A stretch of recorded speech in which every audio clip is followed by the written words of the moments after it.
Salah seorang, ini ada namanya Pak Hairul Fahmi, ia adalah pengamat militer dari Institute for Security and Strategic Studies. Selamat siang Pak Hairul Fahmi. Selamat siang. Selamat siang. Ya, di sini ada Reza dan juga Julius Suman, jurnalis Kompas TV. Bisa diceritakan seperti apa tadi speknya kalau misal dari Mas Hairul Fahmi ini melihat bagaimana pesawat TNI AU yang jatuh dengan nomor ekor TT 3111 dan juga TT 3103. Anda melihatnya seperti apa? Iya, kalau terkait kecelakaan ya di belahan bumi manapun, saya kira kecelakaan atau insiden alutsista itu selalu mungkin terjadi ya, termasuk pesawat. Ya. Penyebabnya kan beragam juga gitu ya, mulai dari ya bisa serangan atau sabotase, human error dalam penggunaan maupun kelalaian dalam persiapan, problem cuaca, problem teknis, ya, baik mekanik maupun elektronik, bahkan kelalaian dalam pemeliharaan maupun buruknya perawatan juga sangat mungkin menyebabkan kecelakaan. Nah, tapi terkait hal ini tentu saja kesimpulan baru kita bisa dapatkan ya setelah ada investigasi dari pihak terkait dan TNI AU dan mungkin KNKT.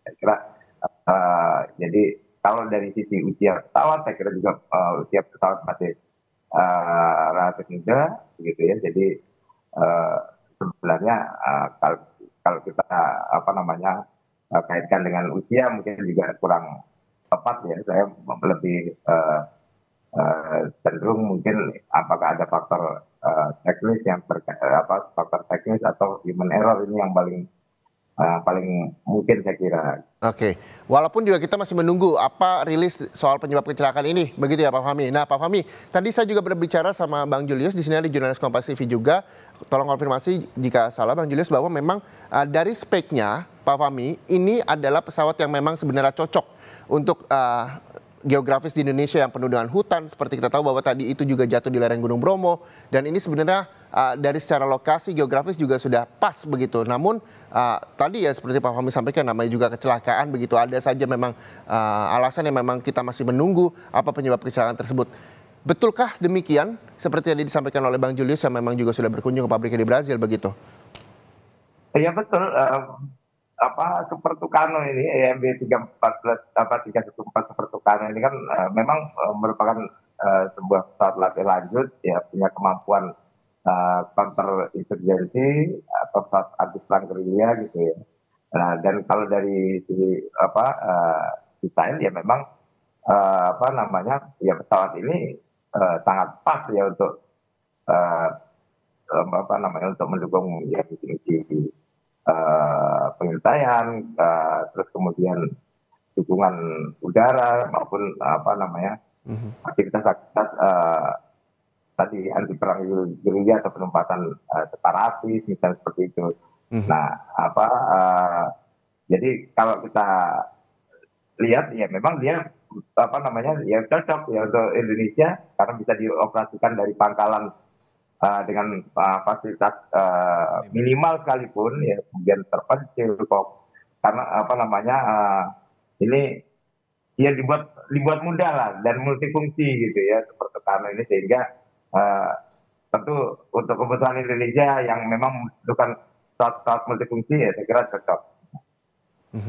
Nah, masih bersama kami di Breaking News Kompas TV, kita masih akan membahas soal pesawat TNI AU yang jatuh di Pasuruan, Jawa Timur. Masih bersama dengan saya di studio ada Julius Suman, jurnalis Kompas TV, lalu juga sudah bergabung bersama saya juga melalui sambungan Zoom, pengamat militer dari Institute for Security and Strategic Studies, ada Hairul Fahmi.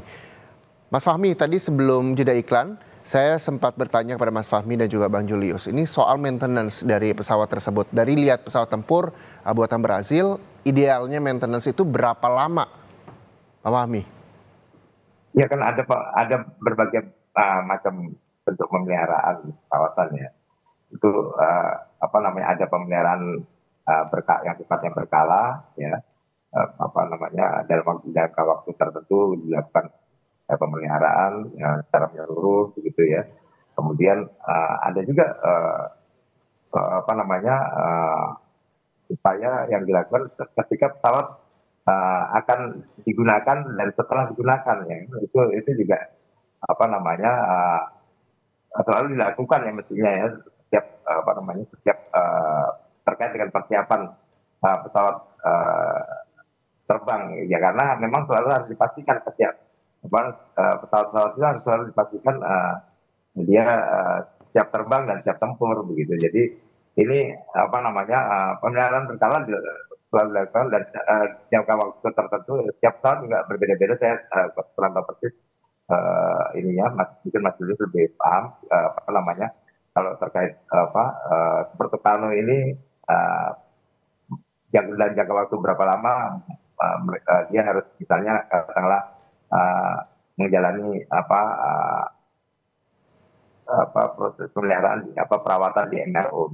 Ya secara tidak langsung bahwa sebelum digunakan benar-benar harus dicek satu semuanya begitu ya Pak Fahmi ya. Setujukah Bang Julius? Ya pasti ada pemeliharaan berkala ya, berkala jangka pendek, menengah maupun yang overall jangka panjang gitu, pasti ada.